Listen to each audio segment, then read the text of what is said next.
The next tip is going to be protective styles. So with protective styles, y'all know there's many different kinds of protective styles, but the main thing that I want to say about protective styles is that it doesn't always have to be anything special. Like, it doesn't always have to just be like a twist out or a braid, or, you know, a lot of people kind of think like putting your hair up in braids and stuff like that is the best way to do it or whatever. I don't know, you know, everybody has different opinions, but honestly, my go-to protective style is something like this, or really just my bun. Honestly, with protective styles, it's all about protecting your ends. So when my hair is in my bun, my ends are tucked away, so I don't have to worry about that. Another problem is like just from the sun or, you know, outside things, your hair getting snagged on all kinds of things, and that, you know, just stuff like that. All those kind of things can cause breakage and damage. So my bun, like I said, my bun is just my go-to style. Protective style. It's a protective style. It's the one style that's comfortable for me, and plus it's quick. You don't have to put that much into it. So I mean, it doesn't always have to be anything special, but it's still, at the end of the day, it's what you guys prefer. You know, some people love doing different protective styles. I mean, they're cute at the same time. So it's really up to you, but for me, my go-to is just my bun. The next tip I have is your nighttime routine. So when you're going to sleep at nighttime, y'all, please put some kind of satin bonnet on your hair. Please. I promise you your hair will thank you. And for me, I use a satin bonnet, and I also sleep on a satin pillowcase. So I do this because it's just like an extra layer of protection. You know, sometimes your bonnet can fall off and stuff, all kinds of stuff. So if your bonnet falls off, hey, you already sleeping on your satin pillow. But I also put my bonnet on with even though I have a satin pillowcase, because, you know, you have product in your hair, and so if you're putting your product on your pillow, that can, I have sensitive skin, so that can cause, you know, breakouts and stuff like that. So you want to cover that up instead of you know, laying your hair on your satin pillowcase where your face is at, and all that product just getting all over your face, and you know, that's how you get breakouts. So we want to prevent that. So I personally like my satin pillowcase and my satin bonnet, and this is just gonna keep your hair from breaking. And because if you sleep on a regular pillowcase or anything, your hair is gonna rub, like you toss and turn at night or however you sleep, and your hair is gonna just be rubbing up against those harsh pillowcases, and that can cause breakage and damage and split ends. You just don't want it. So satin pillowcase and satin bonnet. Okay, the next tip is bleach and color and dyeing your hair. I know I get a lot of questions about how I take care of my hair and stuff like that, so I'm gonna make that a separate video for people who want to dye their hair eventually and, you know, get color, because I have a pretty harsh, you know, color in my hair, which is blonde. So but my advice to you, if you're trying to grow your hair out, just stay away from it until you actually know what your hair likes and know how to take care of it and know how your hair is going to react. Like when I first dyed my hair, I was not blonde, trust me. I was like a brownish color. So then I just went step by step and just increased, you know, the color and just lightened it that way instead of just going right into it. So yeah, I would just say wait and do not get color if you're in the process of trying to grow your hair and, you know, have the length retention. And yeah, just stay away from color because it can be damaging, and especially if you don't know how to, you know, properly care for your hair. I just wouldn't recommend it. Like I said, I eased my way into it, and so I feel like I knew what my hair liked and what my hair didn't like. I knew how my hair would react to certain things, and so once I got my routine down and once I knew for a fact what I was doing and how to care for my hair, then that's when I decided to, you know, take that chance and go lighter with this blonde. And I did the same exact things that I'm doing now, and I have had no problems with my hair falling out or breakage or any of that. So that's just my advice to you guys. I wouldn't recommend it until you actually really just learn your hair and know what your hair likes in order for it to grow. And just, yeah, so just stay away from color if you're trying to grow your hair. The next tip is heat. So I don't use any heat on my hair. Personally, I don't. It's just, I know it's a lot of people out there that straighten their hair like once a month, or I mean not once a month, once a year or every 6 months, or I don't know, however they do it. My personal decision is just to try to stay away from heat as much as possible. Like, y'all know I already have color on my hair, so that's my limit. Y'all, the only time I ever had straightened my hair is I was in like middle school or something, and my mom, she used to kind of straighten her hair.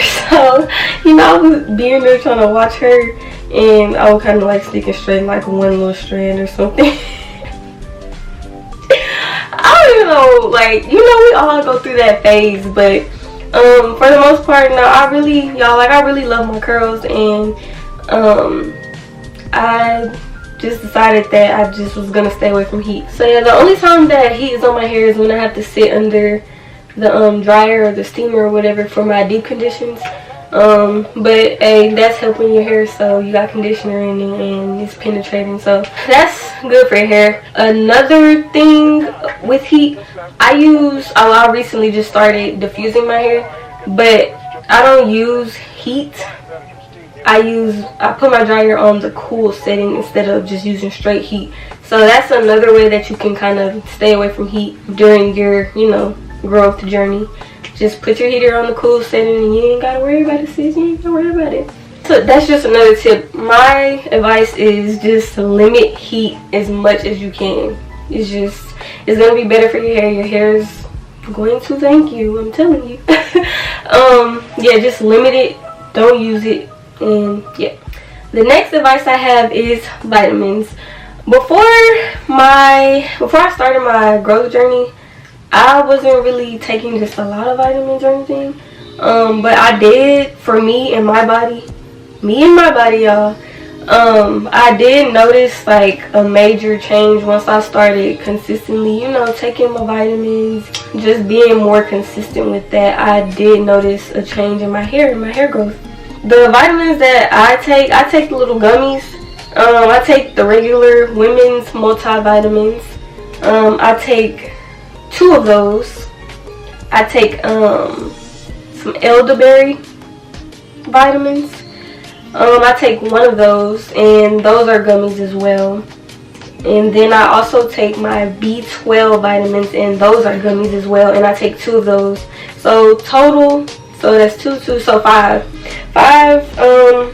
gummy vitamins that I take. And then I also have the biotin pills, and I take 1 of those. So I'll, you know, insert pictures in here. Y'all will see them around me right here. So those are all the vitamins that I incorporated in my, you know, hair growth journey, and I was consistent with it, and it worked for me. And like I said, I seen a major difference in growth. The next tip I have is on hair trims. So my advice for this is just trim your hair as needed. Like, I know some people be like, yeah, I trim my hair every 6 months, I trim my hair every such and such months, but honestly, I don't think it's like a certain amount of time or anything. You know, you have to know what's best for your hair. So like, if you see split ends and you're like, no, I'm gonna wait until, you know, that certain time, whatever time you have set in your mind, then your ends are just gonna keep splitting, you know, up your shaft. So I would not recommend that.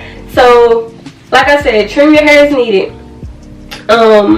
Everybody's different. Like for me, I don't really have to trim my hair until like, I'll I'll say every 6 months. But at the same time, if there are times where I'm looking at the ends of my hair and I see like a split end that's just so bad or something like that, then I just go ahead and just, you know, kind of trim it a little bit. Nothing major. Like, I'm not trimming a whole inch off or anything. I'm just getting that little bit off. So that's what I mean when I say just trim your hair as needed. And whenever you see like all of your hair just needs a good trim, then go ahead and trim your hair. Because if you're noticing like you're trimming your hair a little too much, then it's something that you're not doing to take care of your hair. Because if you trim your ends and you have to end up trimming your ends literally a couple weeks after or a month after, I just feel like that's a little too fast. You know, it should be more spread out. I'll say like a couple months or whatever at least. So keep that in mind. If you're having to trim your hair constantly, like over and over again, too much too fast, then it's something that you're not doing in a routine. So just be mindful of that. Like I said, for me, when I see split ends or whatever, I go ahead and get them. Or when I'm gonna like actually trim my entire head of hair, I typically, it's like 6 or 7 months, I want to say, maybe 8, even 8, because I'm always making sure I'm taking care of my ends. I'm always making sure my ends stay moisturized. I'm always making sure when I'm detangling, I'm starting from the bottom, working my way up. Like, I'm limiting my breakage as much as possible. So yeah, y'all, please do that. And also, I don't have anything about, like, you know, curly cuts or what they call them, diva cuts or anything like that. It's just not my preference. I don't like the straight across cuts. That's just not for me. So what I like to do is I like to get curl by curl cuts instead.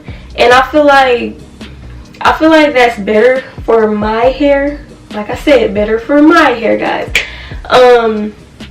And I feel like it just gives it a chance to grow, period. You know, I feel like when you get kind of those blunt cuts, it's just, you kind of cutting off some of the hair that doesn't really need to be cut at the moment, but because other pieces need to be cut, you're like just cutting it off. So I like to go curl by curl, and just wherever I see my split end, boom, I cut it. You know, my mom, she does it for me most of the time. The only time I do it is if I like I was away at college, and so I did my own trim, but she taught me how to do that, so I know how to do it. And if y'all want to see how I do that, I also have a video on that on my channel, so feel free to go and watch that, and like and comment if y'all have any questions. But yeah, I just feel like curl by curl cuts are just better for me and my hair. So that can also be something that y'all, you know, might want to start doing, and just see how it works out for you. Like, I feel like when your hair is already growing, so it's like you're growing your hair, and then you're just gonna go back in and kind of like cut more hair that needs to be cut, you know. So yeah, do that, guys. Try it out, and hey, y'all can let me know, like, during y'all process. It's like, oh, Lex, like, this tip worked for me, this tip worked for me. Like, I love the feedback. But yeah, y'all, so trimming your hair, curl by curl cuts, y'all should try it, and yeah, let me know. Another thing I wanted to tell you guys, with my hair grows in like a point, so it grows like this. I know everybody's hair grows differently. Some people's just grow straight down, you know, some people's kind of grow, I don't know, but my hair grows in a point. So with that being said, what I do is I learn my lesson, y'all. So when I first cut my hair, I cut my point. I cut the little point at the bottom. It was gone, and my hair just kind of was like, yeah, I wasn't really feeling it. But I learned that cutting my point off, it kind of doesn't give me a direction of like where my hair is growing. So when my hair is growing and my point is, you know, growing downward, it kind of like helps train my hair on like which way to grow, if that makes sense. So I'd rather keep my point instead of just cutting it off, because then it's like your hair is kind of just like everywhere. But that's one of the main keys while you're growing your hair. You want to train your hair to grow the way you want it to. Train it to grow a certain way, and the results, I'm telling you, the results, you gonna see the results. So yeah, train your hair and do not cut the point off. However your hair grows, do not cut your point off. I just feel like it's a good, you know, predictor on how your hair is going to continue to grow. So okay, so the last tip that I have is wearing your hair in tight hairstyles. Y'all, I know I've mentioned earlier in the video that I used to wear my buns a lot and stuff like that, but I also didn't just like keep them in like that consistently at the same time, and I would moisturize my hair around the parts, you know, where the hair ties and stuff would be. But y'all don't want to keep wearing y'all's hair in tight hairstyles all the time, 24/7, because honestly it's just gonna make your edges weaker, and you know, they could possibly start thinning out. So you kind of just want to switch up your hairstyles from day to day. Like if you wear your hair in a bun for like 3 days straight, switch that hairstyle up, sis. I'm telling you, because I did notice during, you know, my growth process that when I was kind of wearing my hair in a bun so much and not switching my hairstyles as often as I should have, when I would take my hair down, the hair ties, I would see, you know, some hair in the hair ties and stuff like that. So that hair ties can also cause breakage and stuff like that. So you want to be mindful of wearing your hair in the same hairstyle over and over and over, especially if you're like pulling your edges back. So if I like say for instance, if I'm wearing my hair in this ponytail over and over and over and over, I mean, I'm pulling my edges back and slicking it down with, I use Gorilla Glue, y'all, on my hair. So if I'm consistently just slicking my hair back the same way using Gorilla Glue and using, you know, tying my hair tight with hair ties, of course your hair is gonna break off because you're not, you know, switching it up and keeping it moisturized around the area like you should, and it's just not good for your hair. So that's my advice to you guys. Just make sure you're switching up your hairstyles and not just keeping the same hairstyle over and over and over and over. I promise you, you'll notice a difference. And with hair ties, I kind of just use regular hair ties, but I do not buy the hair ties with the metal on them. Y'all, I promise you I learned my lesson with those.